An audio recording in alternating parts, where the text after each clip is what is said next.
እንደተቀበረ ቀርቷል። መስቀል ዝሙት ደፍኖት ይሆናል፣ ሐሜት ጥሎት ይሆናል፣ ዘረኝነት ቀብሮት ይሆናል። ምን ያልቀበረው ቆሻሻ አለ? ወዳጆቼ በልባችን ውስጥ የሚተከለውን መስቀል ከቆሻሻው ራገፍ ማድረግ እስኪ እንጀምር። በዚህ ዓመት አውጡት፣ የክርስቶስን ፍቅር በሕይወታችሁ ግለጡት። እናንተ እንደ መስታወት እግዚአብሔርን እያብለጨለጫችሁ ምታታዩ መስቀሎች ሁኑ። እስኪ ራስ ዓለምን ያስደነቀው ንግግር አዋቂ በሆኑት በሶፊስቶች ይመስላችኋል? አይደለም። እግዚአብሔር ዓለምን ያስደነቀው ኮልታፎችና ንግግር በማያውቁ ሐዋርያት እኮ ነው። ለምንድን ነው ራስን የምትንቀው? ይልቁንም በጣም በታናናሾች አድሮ ነው ታላላቅ ሥራ እግዚአብሔር የሚሰራው። እግዚአብሔር ቀን አለው የተዋረደውን የሚያከብርበት። ብቻኛ የእግዚአብሔር ሰዎች እንሆን። አጋራቸው ተገፍትረው ሕይወታቸውን ያጨለሙ ስንት ናቸው? ተበሳይተው ወንጀል የፈጸሙ ስንት ናቸው? ተበሳይተው ሱሰኛ የሆኑ ስንት ናቸው? ነገር ያበቃ መስሏቸው ወንጀል የፈጸሙ ስንት ናቸው? ካቴና ያጠለቁ ስንት ናቸው? ጅማሬ ማለት ፍጻሜ ማለት አይደለም። ጅማሬያችን መልካም እንዳልሆነ ሊሰማን ይችላል። እሱ ግን ፍጻሜያችን ነው ማለት አይደለም። ጅማሬያችን በጣም ደስ የማያሰኝ ሊሆን ይችላል። ይሄ ደስ የማያሰኝ ጅማሬያችን እንደዚህ እንደሆነ ይጠናቀቃል ማለት ግን አይደለም።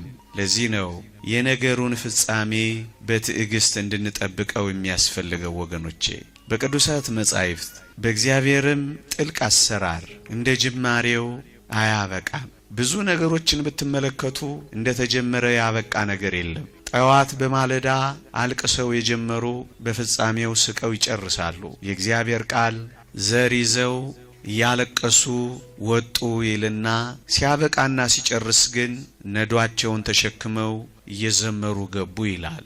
ወገኔ ዛሬ የምትሆነው እኮ ነገ የምትሆነው እኮ አይደለም። በዛሬ መጨለም ለምን የነገ ብርሃናችንን እናጣለን? በዛሬ መተው ለምን ራሳችንንና አምላካችንን እንተዋለን? በዛሬ ባዶነት የነገ ሙሉነታችንን ለምን እናጠፋለን? ዛሬ እኮ የሆነው ዛሬ ብቻ ነው። ነገ እኮ ሌላ እድል ነው። ነገ እኮ ሌላ ቀን ነው። ሌላ እኮ ብርሃን አለ። ትንሽ ፈቀቅ ስትል ሌላ ሕይወት አለ። አዎ ብዙዎች እንዲህ በትዳር አጋራቸው ተገፍትረው ሕይወታቸውን ያጨለሙ ስንት ናቸው? ተበሳይተው ወንጀል የፈጸሙ ስንት ናቸው? ተበሳይተው ሱሰኛ የሆኑ ስንት ናቸው? ነገር ያበቃ መስሏቸው ወንጀል የፈጸሙ ስንት ናቸው? ካቴና ያጠለቁ ስንት ናቸው? ለምንድን ነው ቅጽበታዊው የሆነው የዛሬው መገለባበጥ ዘላለሙን የሚገለባብጥብህ? ወገኔ ዛሬ ነው በቃ። ነገ ደግሞ ሕይወት ሌላ ናት። ብዙ ሰው ወንጅሎ ይሆናል። ብዙ ሰው ፊትን አዙሮብህ ይሆናል። አለኝ ያልከው ክዶ ይሆናል። ግን ለምንድን ነው አልጠቅምም ብለህ አንተ ደግሞ ለራስህ የምትነግረው? ለምንድን ነው አንተ እንደማትጠቅም ማሰብ የጀመርከው? አንድ ሰው ነው እኮ በር ይዘጋብህ። ብዙዎች እኮ በር ሊከፍቱልህ ይችላሉ። አንድ ሥራ እኮ ነው አልሳካም ያለ። ላንተም ይሆን እኮ ብዙ ሥራ እኮ አለ። አንድ ጊዜ እኮ ነው የወደቅሽው። ለምንድን ነው ለዘላለም ለመውደቅ ራስሽን የምታዘጋጂው? ለምንድን ነው ከእንግዲህ ወዲህ አልጠቅምም የምትለው? ስንቶች በበቀል አልቀዋል። ስንቶች አላገባም ብለው ሸሽተዋል። ስንቶች አንዴ ሲጎዱ ሁሌ የሚጎዱ መስሏቸው ከዚያ ርቀውና ሸሽተዋል። ይሄ እኮ ነው ተመልከቱ። የነገሩ ጅማሬ የሁሉም ነገር ማብቂያና መፈጸሚያ እንዳይመስላችሁ። የነገሩ ፍጻሜ ሌላ ሊሆን ይችላል። ወገኖች ወጣቶች ዛሬ እንደማትጠቅሙ አደራችሁን እንዳትቆጥሩት። ዛሬ ያለው እንደዚህ አይደለም የሚያበቃው። እንደተወረወርኩ አልቀርም፣ እንደተዘጋብኝም አይቀርም፣ እንደተተውኩም አልቀርም፣ እንዳቀረቀርኩም አልቀርም፣ ዝቅ እንዳልኩም አልቀርም፣ ብቸኛ እንደሆንኩም አልቀርም። አምላኬ እግዚአብሔር አለልኝ። ወጣቶች በአንድ ቅጽበት በደረሰባችሁ ስብራት ለምንድን ነው ሁሉ ጊዜ ተሰብራችሁ የምትኖሩት? አንዴን የወደቃችሁ፣ አንዴን የተሳሳታችሁት፣ ሁሉ ጊዜ ግን መነሳት አለ። እግዚአብሔር ሆይ ብወድቅ እነሳለሁ፣ በጨለማም ብቀመጥ እግዚአብሔር ብርሃን ይሆንልኛል። ጠላቴ ሆይ ደስ አይበልህ፣ ወደ ብርሃን ያወጣኛል፣ ጽድቅንም አያለሁ ነው የሚለው ክርስቲያን። ወጣቶች ዛሬ በሚሆነው ነገር ስራ አጣችሁ ሊሆን ይችላል። ትምህርት አልሳካ ብሎ ተዘግቶ ሊሆን ይችላል። የምወዳቸውን እንዴት እጦራለሁ ብላችሁ ጭርምት ኩርምት ብላችሁ እያላዘናችሁ እያለቀሳችሁም ሊሆን ይችላል። እኔ ያልጠቀስኩት ብዙ ፈተና ሊኖራችሁ ይችላል። ይሄ ማለት ግን የነገ ህይወታችሁ ነው ማለት ግን አይደለም። ይሄ ማለት ግን ለዘላለም የተቆረጠላችሁ ህይወት ነው ማለት ግን አይደለም። በዚህ ቅጽበት ይልቅ ወደ እግዚአብሔር ጸጋ ይልቅ ወደ እግዚአብሔር ምስጢር ነው እንጂ መድረስ ያለባችሁ ልሙት በቃ ለምን ትላላችሁ? ገና በልጅነታችሁ በጀመረው ነገር የበስተርጅና ዘመናችሁንም ለምን ታበላሻላችሁ? የነገር ፍጻሜ ሌላ ሊሆን ይችላል፣ ደግሞም ይሆናል ከእግዚአብሔር ጋር ከሆነ። ቢያንስ በህይወታችሁ እግዚአብሔር ያደረገላችሁን ካሰባችሁ ነጋችሁ ብሩህ እንደሚሆን ታምናላችሁ።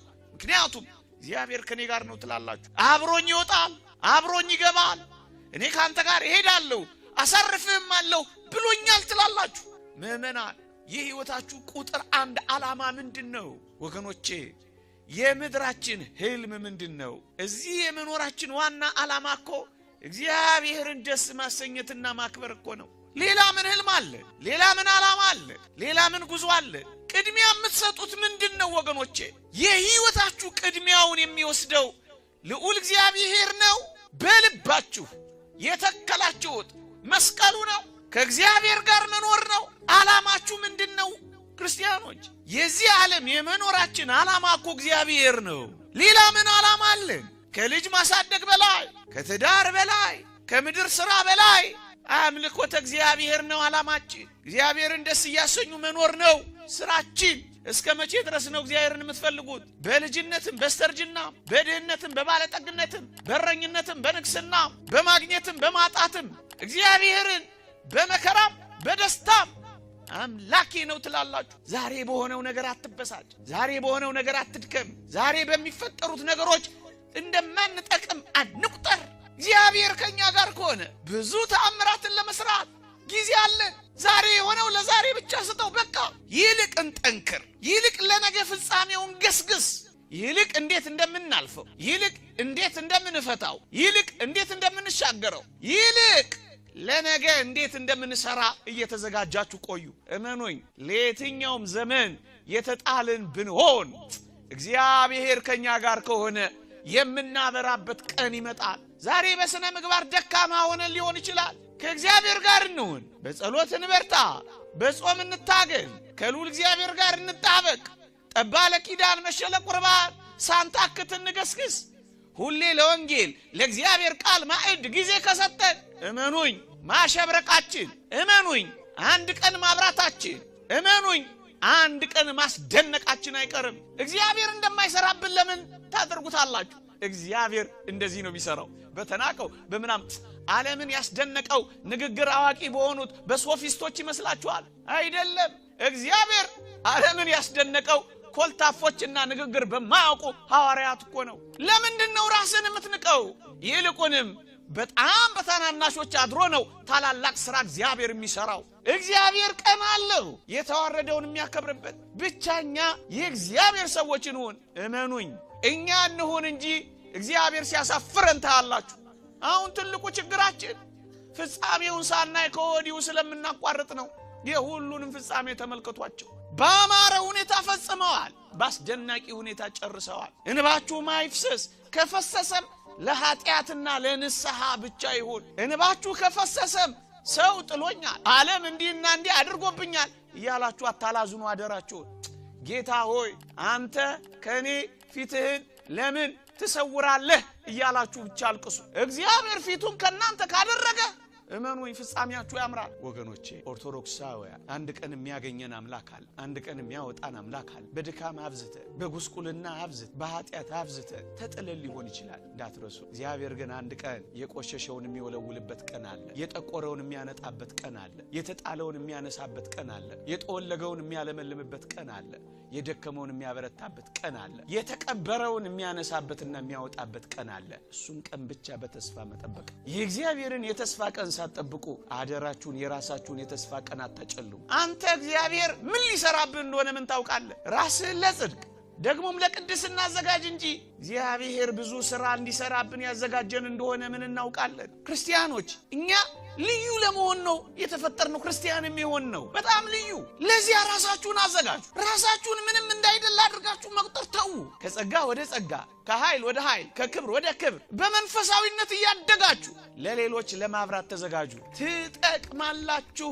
ዘር ስትዘራ መሬቱ ስትገባ ብርሃን የለ ውሃ የለ ግንስ እንዴት ጠቃሚ ሆና ብዙዎችን እንደምታስጠልል ተመልከቱ ነገ ብዙዎችን ታስጠልሉ እንደሆነ ምን ታውቃላችሁ ነገ ብዙዎችን ታሳርፉ እንደሆነ ምን ታውቃላችሁ ነገ የብዙዎች እናት የቅዱሳን እናት የጳጳሳት እናት መሆናችሁን ምን ታውቃላችሁ በዚህ ምድር ላይ ወገኖቼ እኔ አሁን ስለ ምድር ህይወት አይደለም ማወራላችሁ በምድር እንኳን ደስ የማያሰኝ ህይወት ብታሳልፉ ግን እንዳትረሱ ክርስቲያኖች ስለሆናችሁ የአልዓዛር ቀን በሰማይ መምጣቱ አይቀርም ለምንድነው በዚህ ምድር ብቻ ተስፋ የምትቆርጡት ምስኪኖች የምትሆኑት ዛሬ የሚያይ ጠፍቶ ይሆናል እመነኝ ከቅዱሳን ህብረት ስትገባ ከእግዚአብሔር እቅፍ ውስጥ ስትገባ በሰማይ ዓለም ሁሉ የሚፈልግ ትሆናለህ ቅዱስ ጳውሎስ እንዳለው በዚህ ህይወት ብቻ ክርስቶስን ተስፋ ያደረግን ከሆነ እንዴት ምስኪኖች ነን እኮ ነው የሚለው እናንተ ክርስቲያኖች እኛ ለምድር ብቻ ነን በቃ ለዚህ ህይወት ብቻ ነን እኛ ይሄን ብቻ ተስፋ አርጋችሁ ከቆረጣችሁ ተስፋችሁን ከቆረጣችሁ በዚህ ምድር የሰማዩን ምን ልታደርጉት ነው ማብቂያችን ፍጻሜው ያለው በሰማይ ክርስትና ይሄ ነው ሌላ ስለ ምድር ምን እናወራላችኋለን በሊዝ ቦታ አንሰጣችሁ እኛም የለን እንዲያና እንዲያ ብለን ምን ቆርጥላችሁ ቼክ የለንም ምን እናስገባላችሁ ብር የለንም ግን አደራችሁን ልባችሁ በዚህ ተስፋ ይሙላ አንድ ቀን እጠቅማለሁ ብላችሁ ነገን ጠብቁ ብርሃኑ ሲወጣ ምን እንደሚሆን አታውቁ እንዴ ደመናው የሰሞኑ ደመና ሲገፍ ብርሃን እንደወጣ አላያችሁ ደመናው መግፈፉ አይቀርም እንደዚሁ አይቀጥልም እግዚአብሔር የሚቀይርበት የራሱ የፍርድ ጊዜ አለው አሁን በእኔና በእናንተ ልብ ውስጥ በየዋህነት ሊተከል የሚገባው የክርስቶስ ፍቅርና የሕማሙ መስቀል ግን በብዙ አዋራና በብዙ ቆሻሻ ተደፍኖ እንዳይሆን ግን ያስፈራል እሰይ የተገኘውን መስቀል አክብረናል ያልተገኘ መስቀል ግን በእያንዳንዳችን ልብ ውስጥ ተቀብሯል አሁን እሱን መስቀል ትፈልጋላችሁ አትፈልጉ ያልተገኘ መስቀል ግን አለን እሱም በልባችን ውስጥ ያለው መስቀል